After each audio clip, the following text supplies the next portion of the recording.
Hey guys, it's Sash, and in this video I'm just going to be going through some really simple general CSGO tips. So everything can be broken down, or everything I'm going to be breaking down is going to go into three subcategories. You've got map control, you've got man advantage, and you've got economy advantage. On T side, you basically want to take the round slow. You want to take away the map control from the CTs so that they feel a little bit uncomfortable. They're not sure whether you're going to hit B, whether you're going to hit A, or what's going on.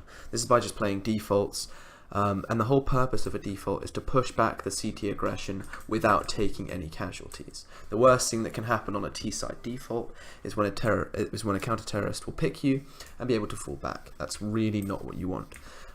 So the first is map control. You always want map control advantage, and as a CT or a T, it's one of the biggest things in Counter-Strike that pro teams do. The second thing people play to and a lot of analysts get upset about is man advantage. And there's a lot of videos going out now from a lot of analysts and things talking about how all these good teams are showing improvements. And the greatest improvements they make is by going through their map control really systematically on the T side. Then they take their man advantage once they've taken the map control. So a good advantage is on Mirage. Once you take mid control as T side, you maybe get 1 or 2 kills in mid, and then the CTs are boxed in 2A, 2B, and they're holding their setup as they are. And the problem with that for the CTs is that now you've got the map control and the man advantage, which really puts them in a tricky situation. They have to get some really good reads from their IGL. They really have to know what's going on.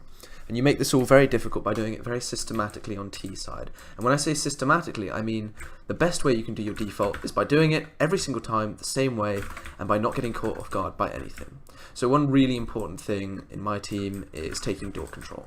We love doing smokes outside door, we love boosting up, we really don't want the guy to push door, get a lot of kills on us. So we take the map control as systematically as possible, you get a couple pop flashes, and even if the guy is there or not, I still want you to use the utility just in case the guy is there. And every round you should use at least 1 flash just to take this. That's how much the map control means to you. So depending on how much your map control means to your IGL is how much utility and pressure you should put on it early round, late round, or whenever you decide to take the map control. Then, once you've taken your systematic map control, because you've done it well, and you've done your pop flash into door, the guy's going to be blind, you get a free kill, that's a 4v5 man advantage. You're now in the advantage on 2 reasons. You've got your map control and you've got your man advantage. And this is the basics of CS that you can work around. If you then group up after your map control, after your man advantage, and you group up and you go through a set execute and you trade frag everyone, the only way you lose the round is by one of the counter-terrorists going absolutely insane and just killing all of you. And the way to stop that is to use your smokes and use your utility on the execute. Puts them in a really difficult situation. Maybe they've never seen what you're doing to them before. Maybe they're unsure of what's going on. Maybe they're in a Molotov. Maybe you've made it an unfair fight by keeping them in a Molotov, by keeping 2 of you ready, so when he peeks there's 2 of you, easy trades. And slowly you take the site, and then you get good post plants in a map advantage. You've got your man advantage down, and you've got your economy advantage because you've got your smokes down, and they've got to use their utility just to retake the bomb site.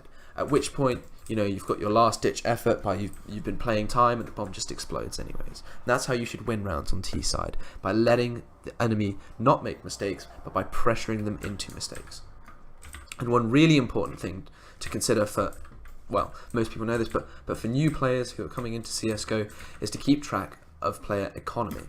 Now this really matters on cash, and when you're playing on higher level teams, you're really going to try and want to keep track of what their economy is, whether they've been getting a lot of bomb plants so that they can buy a lot more, even if they've been losing the rounds, whether they haven't been planting any bombs and you can read that they've got Glocks only.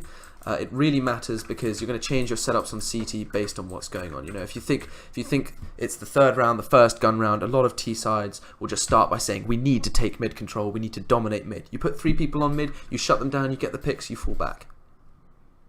There you go. You've got a hard read and you know what you're doing and you set it up. Secondly, you know, they've got a force buy. They're either coming A or they're coming B. Barely any teams have enough strats for mid, and they've got less gun advantage. This is the economy disadvantage for them because they haven't been able to buy better guns and they haven't been able to buy all the utility that they want.